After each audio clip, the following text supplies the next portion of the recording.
오늘의 부동산 이슈입니다. 2년 전 전셋값이 현재 집값 됐다? 영끌족의 눈물. 수년간 하늘 높은지 모르고 치솟던 아파트 가격이 고금리 기조의 힘을 잃고 추락의 추락을 거듭하고 있습니다. 일부 아파트들은 3에서 4년 집값으로 회귀하기도 했으며 심지어 2년 전 전셋값 수준에 거래되는 곳도 늘고 있습니다. 갭투자나 대출로 주택을 마련한 유주택자들에게는 내년에도 고비가 될 수도 있습니다. 하지만 전세로 거주하면서 기회를 엿보던 세입자들에겐 오히려 득이 될 전망입니다.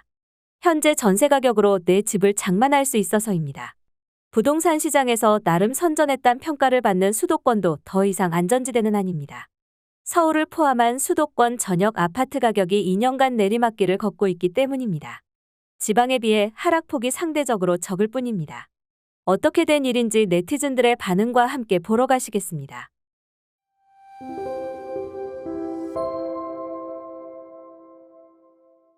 올해 잠시 정부의 부동산 규제 완화로 반짝 상승 곡선을 그렸지만 요즘 그 기세도 한풀 꺾이는 분위기입니다. 한국부동산원에 따르면 2021년 이후 올해 12월까지 수도권 아파트 가격은 평균 13.7% 하락했습니다. 역마다 하락폭은 상이했습니다. 양주 옥정 신도시 개발로 인해 주택 공급이 넘쳐나던 양주시는 같은 기간 무려 22.5%나 하락했습니다. 의왕시는 GTX 신호선 수혜 지역임에도 불구하고 22.0% 떨어졌으며 동두천시 마이너스 21.4%, 군포시 마이너스 20.4%, 의정부시 마이너스 19.9%, 남양주시 마이너스 19.0% 순으로 나타났습니다.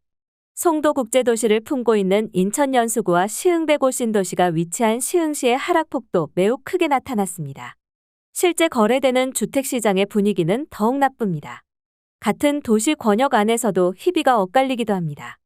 강남구에선 1에서 2년 전 전세 가격으로 거래된 아파트가 두 곳이나 나왔습니다.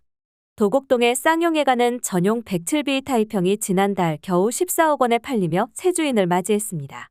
지난해 3월엔 17억 2천만 원의 세입자를 구할 수 있었습니다. 또 지난달에 일원동 수서아파트 전용 59 타입형은 7억 9,100만 원에 팔렸습니다.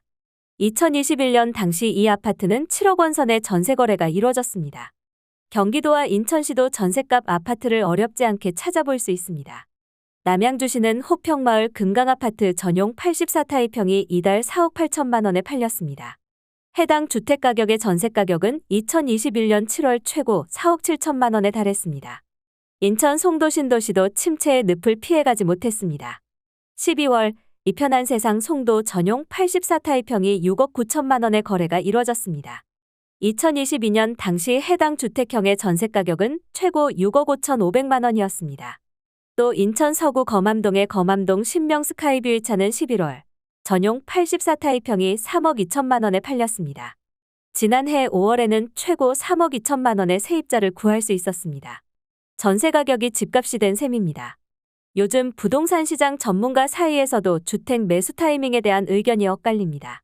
올해 하반기 들어 부동산 시장의 분위기도 다소 주춤해지면서입니다.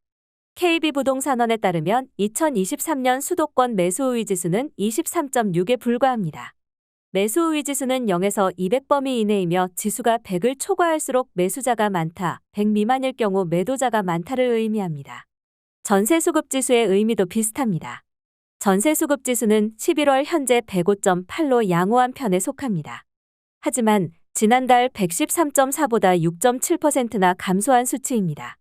아직까지 부동산 시장의 불확실성이 해소되지 않은 만큼 매수희망자들은 천천히 시장 분위기를 살펴보며 매수 타이밍을 잡는 것이 유리할 수도 있습니다. 부동산 시장 침체기에 자주 등장하는 급매물을 노려보거나 경매 분양시장에 나오는 물량들도 살펴볼 필요가 있어 보입니다. 오늘의 부동산 이슈 네티즌들의 반응을 살펴보며 마치겠습니다. 여러분들의 의견도 댓글로 남겨주세요. 벌써? 이제 축제 시작인데? 벌써 눈물 흘리면 안 돼. 아직 한참 남았어. 몇 억이나 되는 돈을 대출받아 갭투기를 할 때 수십 년간 직장 생활하며 악착같이 아끼며 저축하는 사람들이 바보로 보였겠지. 삶에 대한 책임은 본인이 지는 것임. 투자는 오르면 내 목, 내려도 내 몫인 거다. 창창한 20대의 앞날을 응원해. 빚을 졌을 때 책임이 따른다는 것을 알 때입니다. 빚을 져도 국가가 관여해 주다는 것을 배우면 또 큰 대출을 무서워하지 않게 됩니다. 대출이 어떻게 되는지 제대로 느끼고 배워야 합니다. 이제 진짜 돈이라는 걸 학교에서 가르쳐야 합니다. 본인 결정에 대한 책임을 지는 게 어른이다. 투자라는 게 위험 부담이 항상 있는 거고 비싼 값 내고 잘 배워. 영끌족들 때문에 부동산이 폭등하게 되고 그 때문에 젊은 사람들이 결혼을 포기하고 출생률은 역대 최저점을 찍고 나라가 망해가고 있습니다. 하나도 동정이 안 갑니다. 경제를 필수 과목으로 지정해야 한다. 경제의 중요한 원리 중 하나는 투자의 개념인데 지금 영끌들은 그 투자가 손익을 불러온다는 걸 인지를 못하고 주변에 휩쓸리고 투자라는 명목의 투기에 성공하면 역시 실패하면 남 탓하는 게 문제다. 투자는 본인 리스크로 남겨야 한다. 계속 나라에서 구제해주면 누구나 빚내서 투자하게. 투자해서 크게 이익 봤으면 나라에 돈 낼 건가? 착실하게 세금만 내는 서민만 봉인가? 잘 되면 내 탓, 안 되면 나라 탓. 제일 비쌀 때 사서 망한 인간들 빚 갚아주지 말아야 됩니다. 좋은 집에서 사는 것보다 더 중요한 건 마음이 편한 것입니다. 금리 더 올려서 박살나야 된다. 지금의 청년들을 위해서 더 떨어져서 희망을 가질 수 있길. 영끌이족들 살리려고 하지 말고 전세 사기 당한 사람들이나 살려라. 뉴스에 아파트 값이 일이 자주 나오는 나라가 또 있을까 싶다. 제발 집으로 재테크하는 시대를 끝내야 합니다. 아파트를 투기나 투자의 대상으로 여기는 사고방식 자체가 사라져야 한다. 집값이 조금이나마 정상화되고 있네요. 공급을 더 늘려서 열심히 일하는 사람들 누구나 내 집 마련의 꿈을 이룰 수 있게 해주세요. 고점에 사신 분들 축하드립니다.